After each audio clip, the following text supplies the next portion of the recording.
Health info news के YouTube channel को subscribe कीजिए और हमारी हर आने वाली वीडियो के नोटिफिकेशन के लिए बेल आइकॉन प्रेस करना ना भूलें।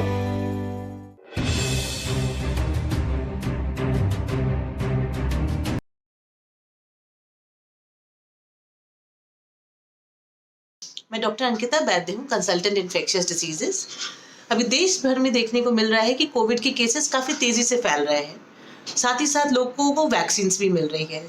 हमारे पास काफ़ी क्वेरीज आ रही हैं इससे रिलेटेड कि अगर हम वैक्सीनेटेड हैं तो हमें कोविड क्यों हो गया, या अगर हम वैक्सीनेटेड हैं तो क्या हम प्रिकॉशंस छोड़ दें, हम रूटीन लाइफ में आ जाएं जैसे हैं। तो मैं कुछ फैक्ट्स हैं इससे रिलेटेड जो क्लियर करना चाहती हूँ। सबसे पहली चीज़ तो ये है कि जो कोविड की वैक्सीन है या कोई भी वैक्सीन, वो 100% एफिकेशियस नहीं होती है।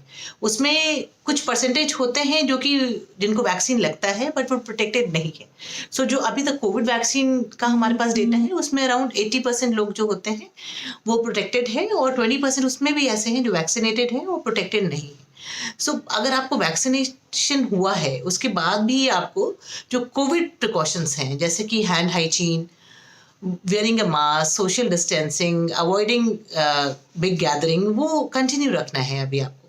क्योंकि ऐसा नहीं है कि आप अगर इनफैक्ट वैक्सीनेटेड हैं तो ऐसा 100% एफिकेसी वाली बात नहीं होती है वैक्सीन के साथ ही साथ जो आपका एंटीबॉडी लेवल है वो भी इंडिविजुअल टू इंडिविजुअल वेरी करता है कि किसी को वैक्सीन लगी उसका एंटीबॉडी स्तर कितना है प्रोटेक्टिव एंटीबॉडी का, उससे भी चीज़ों में फ़र्क आता है कि इन्फेक्शन का रिस्क कम है या ज़्यादा है।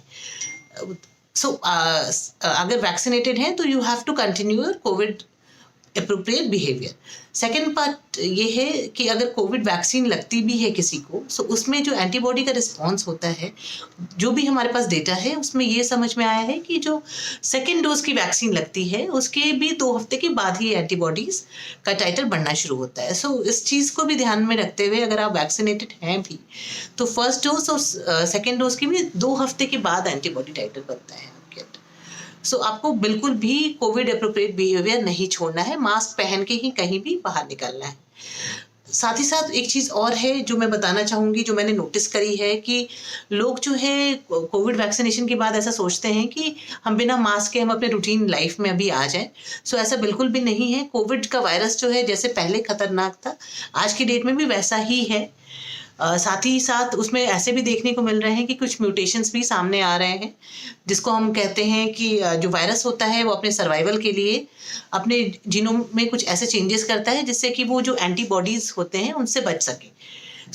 इस चीज़ में अगर हम देखते हैं तो अभी तक ऐसा कोई हमारे पास रिसर्च में ऐसा कोई डेटा सामने नहीं आया है कि जो अभी करंट सर्कुलेटिंग स्ट्रेन है उसके अगेंस्ट वैक्सीन कारगर होगी या नहीं होगी। बट ये ज़रूर है कि अगर वायरसेस म्यूटेट करते रहते हैं तो कभी कभी जो हम वैक्सीनेशन के कारण जो एंटीबॉडी रिस्पॉन्स होता है वो 100% उसको न्यूट्रलाइज नहीं कर पाता है, उसको रोक नहीं पाता है। इस चीज़ को भी अगर हम समझ रहे हैं तो ये भी है कि अगर वैक्सीनेटेड भी हैं, बहुत अच्छा आपके अंदर एंटीबॉडी का टाइटर भी है, फिर भी आपको कोविड अप्रोप्रिएट बिहेवियर, मास्क पहनना, सोशल डिस्टेंसिंग करना, हैंड हाइजीन प्रैक्टिस करना, ये कंटिन्यू रखना है आपको। आप इन चीज़ों को कंटिन्यू रखते हुए ही इस कोविड की बीमारी से हम रोकथाम कर सकते हैं, इसके स्प्रेड को रोक सकते हैं। हाँ, लेकिन वैक्सीनेशन भी अपने आप को ज़रूर कराना है। अगर आप 45 ईयर्स एंड अबव हैं, कोमॉर्बिडिटी क्राइटेरिया में आ रहे हैं जो अभी गवर्नमेंट की गाइडलाइंस है, 60 ईयर्स एंड अबव हैं, या फिर हेल्थ केयर वर्कर हैं, अपने आप को वैक्सीनेट ज़रूर कराएं।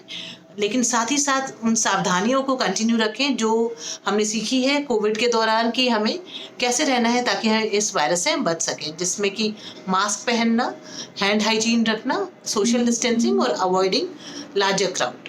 Thank you. Health info news के यूट्यूब चैनल को सब्सक्राइब कीजिए और हमारी हर आने वाली वीडियो के नोटिफिकेशन के लिए बेल आइकॉन प्रेस करना ना भूलें।